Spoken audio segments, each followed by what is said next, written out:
کوئی شخص ایسا ہوگا کہ ان سوالات کے جوابات نہ جاننا چاہتا ہو؟ تو آئیں ان سوالات کے جوابات ڈھونڈتے ہیں۔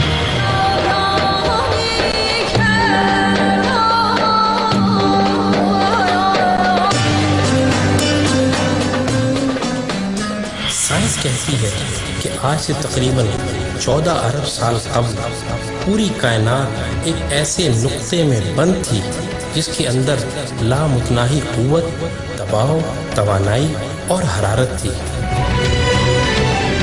جو کچھ تھا اسی نقطے کے اندر تھا، باہر کچھ نہ تھا۔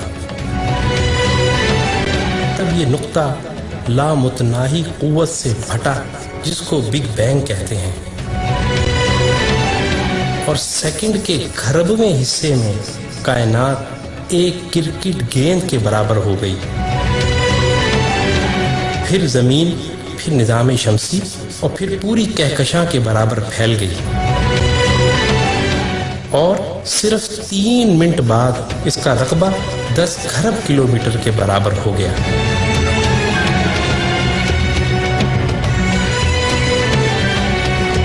اسی نظریے کو قرآن حقیقت کے طور پر سورہ انبیاء میں کچھ اس طرح بیان کرتا ہے: کیا کفار یہ نہیں دیکھتے کہ سب زمین و آسمان باہم بند ہو کر ملے ہوئے تھے، تو ہم نے ان کو پھاڑ کر جدا کر دیا۔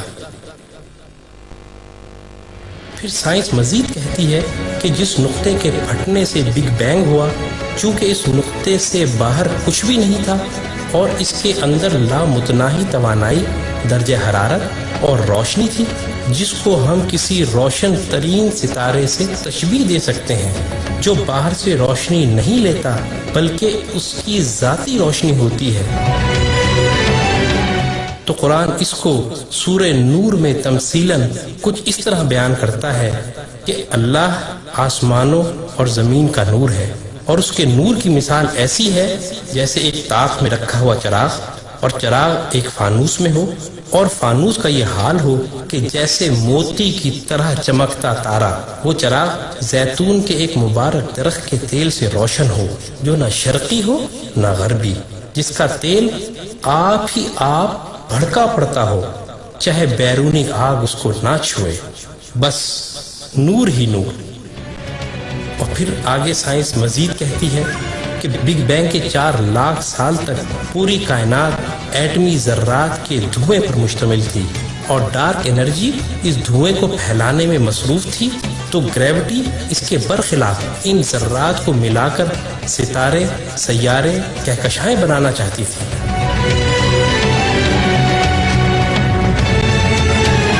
اس عظیم کشمکش کو قرآن سورہ حامیم سجدہ میں یوں بیان کرتا ہے: پھر ہم آسمان یعنی کائنات کی طرف متوجہ ہوئے تو وہ اس وقت صرف دھواں تھا۔ تب ہم نے اس کو اور زمین کو حکم دیا کہ تم دونوں وجود میں آ جاؤ، چاہے خوشی سے چاہے زبردستی۔ تو انہوں نے کہا کہ ہم بخوشی حکم بجا لا کر وجود میں آتے ہیں۔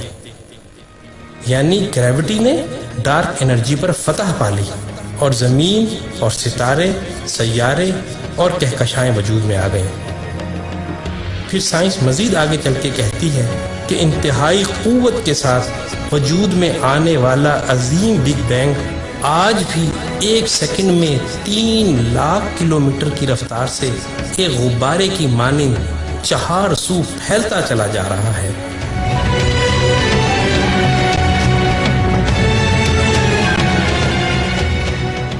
اسی نظریے کو قرآن سورہ ذاریات میں یوں بیان کرتا ہے: اور ہم نے اپنی قوت کے ذریعے آسمان یعنی کائنات کو تخلیق کیا، اور ہم اس کو آج بھی مسلسل پھیلاتے چلے جا رہے ہیں۔ یقیناً وہ حقائق جو بغیر کسی انسانی ٹیکنالوجی کے سامنے لائے جائیں تو انہیں پیش کرنے والا یقیناً اللہ کا رسول اور ایسی کتاب اللہ کا کلام قرار پائے گی۔